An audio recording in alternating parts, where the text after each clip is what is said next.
हम कई बार एक चरित्र सुनाया है भर्तरी का।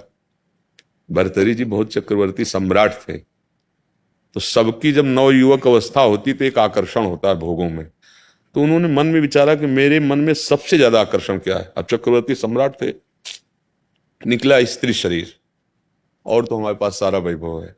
तो उन्होंने अपने मंत्रियों से ऐलान कर दिया, धन दे करके या बलपूर्वक, जैसे भी हो। क्षत्रियों में पहले जैसे भीष्म पितामह स्वयंवर में जाके काशी से अम्बा अम्बालिका आदि का अपहरण किया, जैसे भी हो मेरे लिए सुंदरी लाई जाए, मैं उसका वरण करूंगा।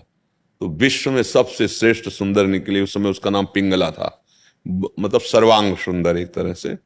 भर्तरी जी देखे और मन में संतुष्ट हुए, यहाँ जैसा मेरे मन में भावना थी वैसा ही, और ऐलान कर दिया कि मेरे सिंहासन पर विक्रमादित्य मेरे छोटे भाई बैठेंगे, मैं अनुभव करूंगा कि सुख है कितना। इस मन ने मुझे बताया है कि इस शरीर में सुख है, तो मैं उसे देखूंगा। एकांत महल, किसी का प्रवेश नहीं, समय से भोग सामग्री उपस्थित हो जाए, बस कोई राजकाज का विषय विक्रमादित्य देखेंगे।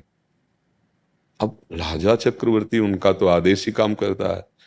कुछ समय व्यतीत हुआ तो एक दिन पिंगला अपनी खिड़की से बाहर देख रही थी, तो पीछे थी अश्वशाला, जिनमें राजघरानों के घोड़ों की देख रेख, और तो उसका जो सेवा कराने वाला था अश्वपाल, वो बहुत ही सर्वांग पुष्ट और हष्टपुष्ट ऐसे, क्योंकि राज सैनिक था वो। तो पिंगला ने उसको देखा, उसका मन उस पर आ गया। अब खिड़की में थी, इशारे से, तो जब महाराज शयन में होते तब वो उनसे मिलना शुरू कर दिया। ये बात किसी को पता नहीं चली, पर सीआईडी लगे हुए थे। विक्रमादित्य को बताया, विक्रमादित्य एकांत में मिले और कहा, तुम मां के समान हो, मैं दोष नहीं करता, पर आप हमारे महाराज के साथ कुछ अनर्थ वृत्ति ना कर बैठो, इसलिए मैं आपको सूचित करता हूं, आपके कदम गलत जा रहे हैं। वो मानने वाली तो थी नहीं, वृत्ति थी ऐसी। महाराज से मैं मिलना चाहता हूं। तो जो द्वारपाल नियम से खड़े किए, कोई नहीं आएगा। जब बताया विक्रमादित्य, मैंने दोनों सोचा विशेष कोई समस्या होगी, तो पहले ही रानी ने गए और उन्होंने कहा, महाराज आप हमारे बड़े भाई भी हैं, पिता तुल्य हैं, और आपकी सुरक्षा हमारा प्रथम कर्तव्य है। महारानी का गलत कदम हो रहा है। बोले मुझे पता है दुष्ट, पहले ही बता दिया है, मुझे पता है कि तू खुद गलत दृष्टि रखता है पिंगला के ऊपर, और अब ये आकर उसके ऊपर दोषारोपण। पिंगला ने बता दिया कि मेरे ऊपर गलत दृष्टि, मैंने उनको रोकने की चेष्टा की, तो मुझे नष्ट कराने के लिए आपको अपने पक्ष में करके कोई जाल रच रहे हैं। वो पूरी बात भी नहीं कह पाए, उनके लिए दंड निर्धारित कर दिया गया, इनको राज्य से बहिष्कृत किया जाए, और हमें आंखों के सामने दिखाई न देना। हम नहीं समझते थे तुम इतने नीच प्रवृत्ति के हो। और कई प्रमाण उसने, बड़ा प्रसंग, कई प्रमाण उसने साबित कर दिए। भगवान का खेल बड़ा विचित्र होता है। गरीब ब्राह्मण तपस्या कर रहा था धन के लिए, तो देवराज इंद्र प्रसन्न हुए जब उसका तप पूर्ण हुआ, तो बिना कुछ मांगे उन्होंने एक फल दिया और कहा, इस फल को खाने से अमर हो जाता है जीव। वो अंतर ध्यान हो गए। वो सोचा, यार गरीब ब्राह्मण, अगर हम अमर भी हो गए तो क्या होगा। अगर मेरा राजा चक्रवर्ती सम्राट भर्तरी अमर हो जाए, तो मुझे मनमानी धन भी मिलता रहेगा, और ऐसा धर्मात्मा राज, बहुत अच्छे स्वभाव के थे वो। तो राजाओं की कैसी भी परिस्थिति, उसमें ऋषि मुनियों या ब्राह्मणों के लिए निषेध नहीं था। महाराज की जय हो, कोई ब्राह्मण मिलना चाहता है, आदर के सहित आए, प्रणाम किया, आज्ञा कीजिए। तो उनका, महाराज मैंने तपस्या की, मुझे अमर फल प्राप्त हुआ है, मैं चाहता हूं कि मुझे धन मिले, मैं इस अमर फल से क्या, आप अमर हो जाओ, आप जैसा धर्मात्मा राजा अमर रहेगा तो प्रजा सुखी रहेगी। तो उन्होंने सर झुकाकर अमर फल लिया और खजांची को बुलाया और कहा, जब जितना इनको आवश्यक हो, बिना किसी रोक टोक के सब दे दिया जाए, जब इनकी जितनी। तो वो अपने यथेच्छ धन प्राप्त करके प्रसन्न हुआ, चला गया।